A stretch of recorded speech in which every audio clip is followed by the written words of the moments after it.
Let me tell you my dream. Let me tell you my dream. I don't remember many of my dreams, but this is a dream I had that I remember vividly and felt very important. Okay, so I had a dream. So the other night I had this dream. Okay, so I have this recurrent dream. So I once had a dream. Well, I had this dream. I'd like to tell you my dream. Okay, one day I went to bed.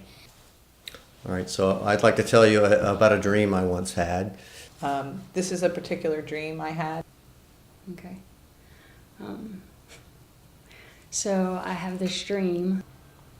The dream that I would like to share with you is work related. So I'd like to tell you about a dream that I had. It is actually the most powerful, meaningful dream to me of this last year. Dreams have always been important to me, and this year in particular, since my mother passed away. I've had many dreams of her visiting me, and sometimes in like a light body, sometimes a rainbow light body. This dream actually has to do with my body changing, and I've had dreams of being in different places, different people, but seldom have I had a dream of being an actual other animal. Sometimes, fairly often, sometimes a large cat, or I'm living with these large cats. But this dream was actually being a dolphin. The first thing I remember is being in water. I don't know if my eyes are closed or if it's super dark, but I know that I'm holding my breath. And when I start to kind of realize that I'm running out of air, I start to panic, and this voice just says, just breathe. No urgency in it, just, nonchalant. And so I start to think about it, and I'm like, if I just breathe, then that's it. So I finally can't take it anymore, and I just inhale what I thought was going to be water, but it wasn't water. And I just was like, wow, I'm drowning. So I don't know if I open my eyes then, or I just turn around and I see nothing but like colorful fish, and I realize that I'm at the bottom of the ocean. I'm on a shore, and I'm just walking on the sand. I can see the ocean, and behind me there's this huge wall. It's just a big wall. And suddenly I noticed that the tide is pulling back. And I get really nervous because I can see what's gonna happen next. Well, I try to walk on the shore, looking for a way of getting out of that wall. The water keeps pulling back, and a wave starts forming. And I don't get desperate, but I know what's gonna happen. At the beginning part of the dream, I couldn't move. I don't know if I was not trying to move or what, but then when I took that deep breath, I just turned around, saw these colors, and just started swimming. Not like a human would swim underwater, but just, I guess like a fish, just kind of gliding through the water, and it was a pretty amazing feeling. I'm swimming in this body of water that seems like the Great Barrier Reef off of Australia, which is considered one of the largest living things in the world. And what's so vivid about this dream is the water is so crystal clear, like gin clear, and there's so much life and color beneath the water as well. And the ability for me to be able to just like jump and dive and twist and flip in the water is amazing. And so what I do is I just feel this extraordinarily sense of joy and freedom and happiness, and a tremendous amount of feeling of happiness. To me, that was kind of the biggest expression, was that somehow the ocean and I were one, and that anything was possible. As I'm waiting for something to happen, as I'm looking to that wave, I feel some sort of peace. And the water comes, and it hits the wall, and the next thing that I remember, I'm just like underwater and swimming to the top, and then I can reach the top of that wall, and I can sit on the wall and just have my feet on the water. It seems like my dreams always have a little bit of a warpness to them. I was camping out in the woods on a hike, actually up the river, and then I realized that something was moving in this river, and it was a dark, very dark kind of emerald looking thing, but when you look really close you could see the rocks in the river and the streams flowing, and these things would move, and then they move again, and they move again, and I realized that there were these really large snakes. I'm trying to figure out this space and time portal. I have a coin bag that's full of coins, and there's a secret pocket that is only for pennies. It's the copper ones that are wanted to get started. I'm trying to get back home. We get back in the small space machine called the Samurai, but are told the risk for me since I was not an original passenger. We make it back, but when we arrive, my voice is affected. I try to seek the female chief to ask her what to do. I'm in a large institutional building, probably a university or a research center of some kind. It's the kind of place I work. But then I hear a strange thing. I hear a baby crying, and it's in distress. And I think that, gee, that's not good. I need to find out what's going on and fix this. I am at the car line of my son's school, and there's a boy there who's 8 to 10 years old, and he looks Hispanic.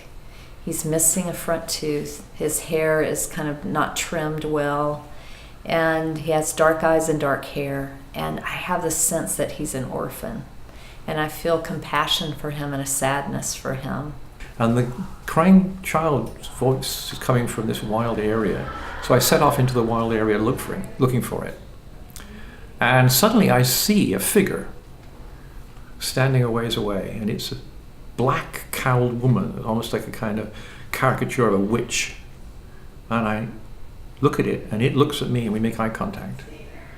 And the woman says to me, "You can't have him. He's mine." We leave, and my husband is driving. I'm in the passenger seat, and we stop at a stop sign. And the boy opens the back door of the car and slips in.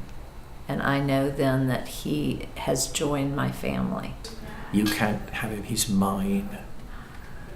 And I look at her and I say, "I don't care, because you are mine." And then suddenly she zooms towards my face, impossibly fast. It's like a big black bird flying into my face. But instead of flinching, I simply stand my ground, and she hits me and merges with me. It's the only way I can describe it. It's most extraordinary. It's like she sort of, like two ghosts merging together. So this strange witch woman creature became part of me. And this was such a shock that I woke up.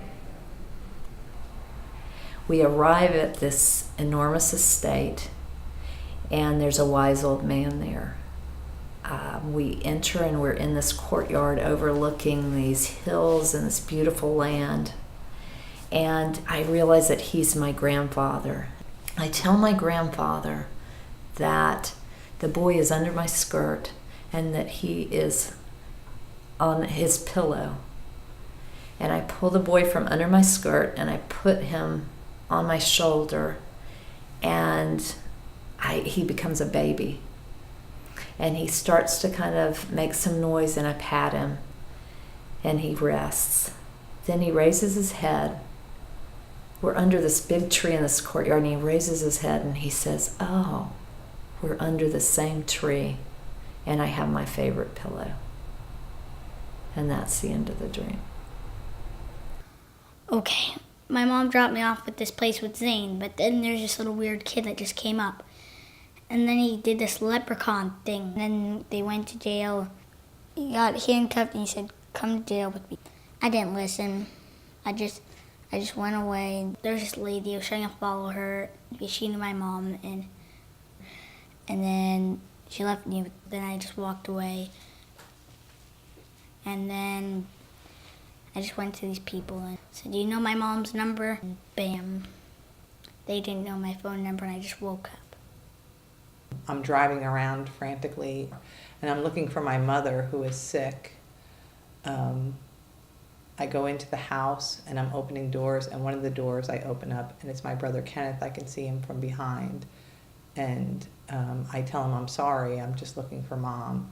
We were traveling, and I don't really know where we were going. It was kind of rainy. The windows were, it was enough rain that you couldn't really see out other than there was a train track and some cities that we were driving through, and the rain gets so bad that we just decided to stop.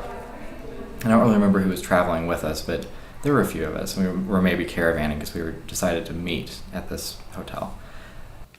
In the next scene of the dream, I am in an airport,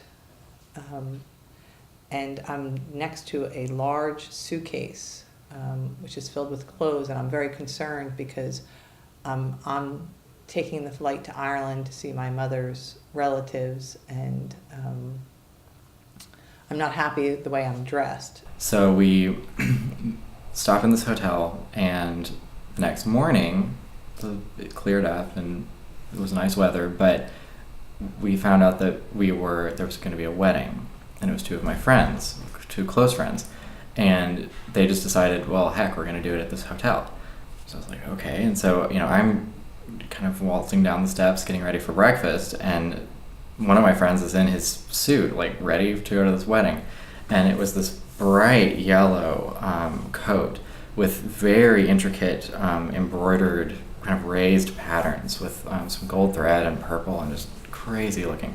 So then I was like, wow, like that's, so here I am in my pajamas basically. I was walking through this city that seemed somewhere out in the Northwest, perhaps in Washington or Oregon, and I had never been there before. It was unfamiliar to me, but I was walking beside these buildings, and there were mountains in the background. And all of a sudden, I looked to my left toward the mountains, and these bigger mountains shoot up from behind them. And I realized that these mountains are alive, and that they're kind of like aliens, as crazy as that sounds.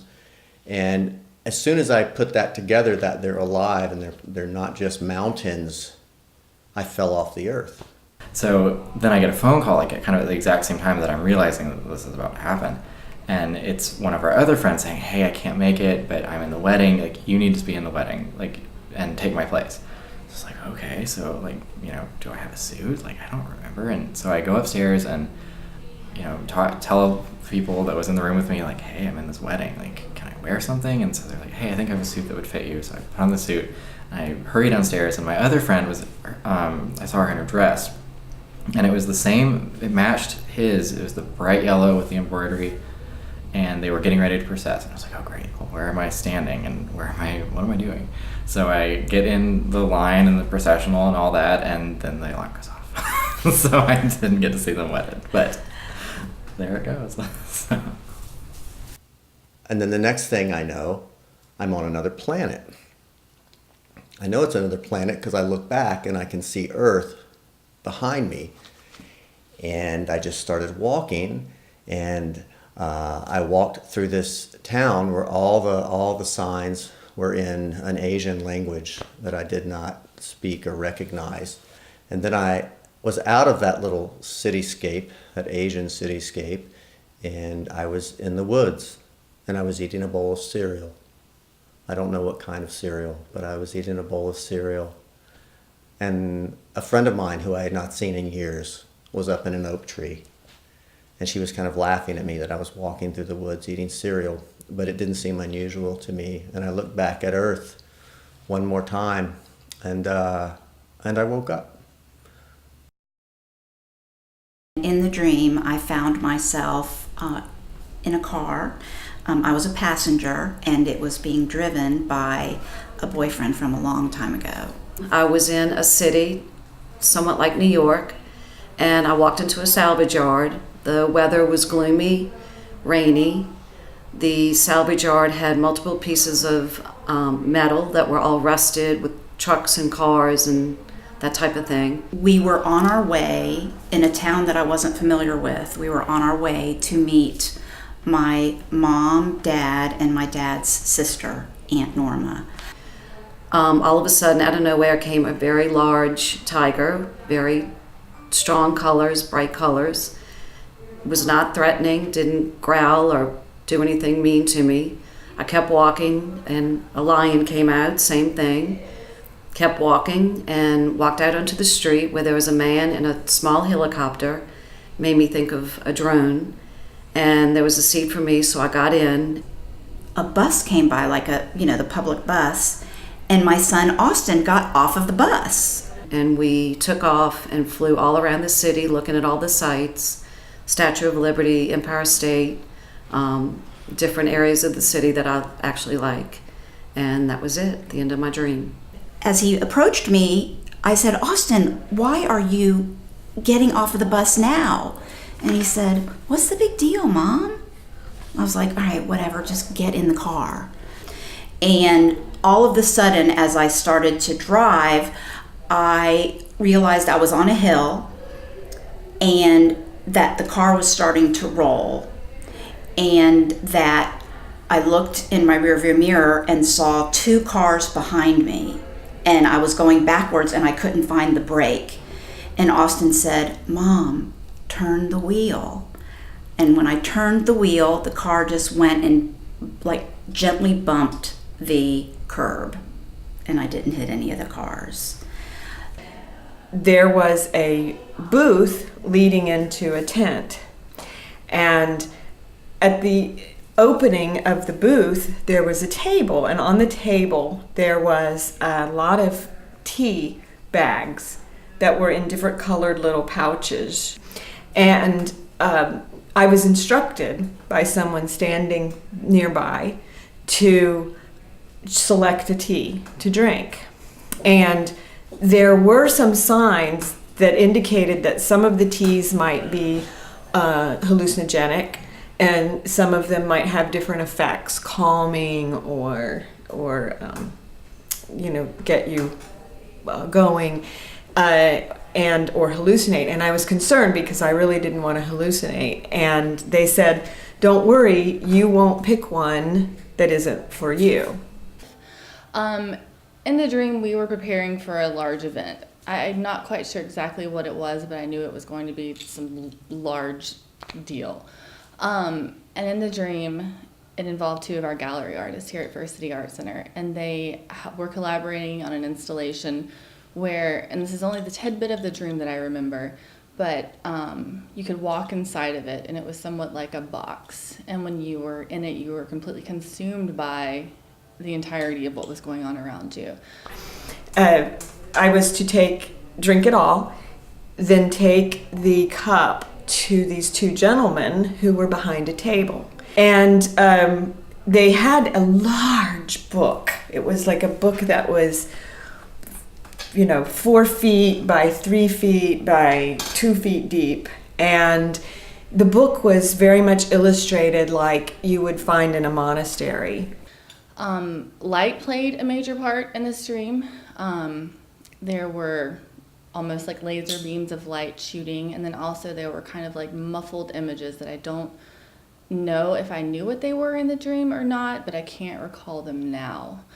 In the dream, I recognized that it actually was a dream, and that what I saw was so amazing that I had to remember it. I needed to wake up and write it down immediately to tell the 2 artists about it because it was so incredible.